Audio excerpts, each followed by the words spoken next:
श्री कृष्ण भगवान की जय। अथ कार्तिक मास आंवला नवमी की कथा आरंभ। एक आंवलिया राजा था जो प्रतिदिन 1.25 मन सुनहरे आंवले दान करने के बाद ही भोजन ग्रहण करता था।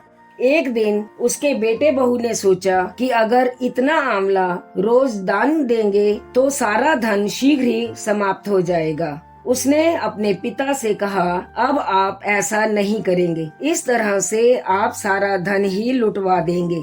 ये बात सुनकर राजा रानी घर से चले गए और एक उजाड़ खेत में जाकर बैठ गए। वहाँ उदास और दुखी बैठे हुए उन्हें 7 दिन बीत गए। उन्हें अपनी भूख और प्यास का भी कोई होश नहीं रहा।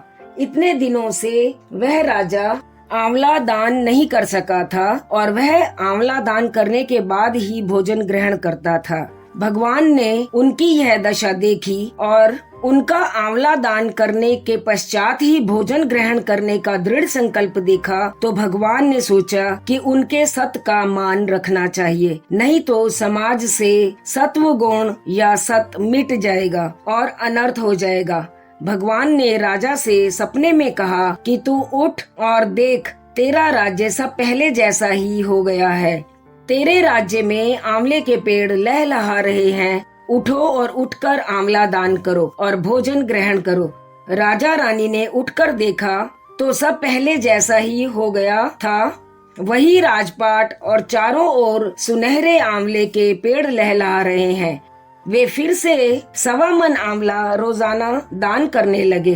आंवला दान करने के बाद ही जीमते थे, यानी भोजन ग्रहण करते थे। उधर बहू बेटे की दशा बिगड़ गई थी। माता पिता के साथ दुर्व्यवहार करने और दान इत्यादि सत्कर्म न करने के कारण ही उनकी दशा बिगड़ गई थी और उनके घर में खाने पीने के भी लाले पड़ गए थे। आसपास के लोगों ने कहा कि उधर जंगल में एक आंवलिया राजा रहते हैं, उनके पास चले जाओ, वे तुम्हारा दुख अवश्य दूर करेंगे।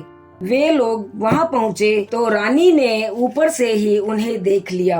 अपने आदमी से कहा कि इनको काम पर रख लो, इनसे काम तो कराओ लेकिन मजदूरी ज्यादा देना। एक दिन रानी ने अपनी बहू को बुलाकर कहा कि मेरा सिर धो दो। बहू सिर धोने लगी तो बहू के आंख में से आंसू बहने लगे। आंसू रानी की पीठ पर गिर गया। रानी ने पूछा कि बहू तू क्यों रोने लगी? कैसी बात है? जो भी तुम महसूस कर रही हो वो मुझे बताओ।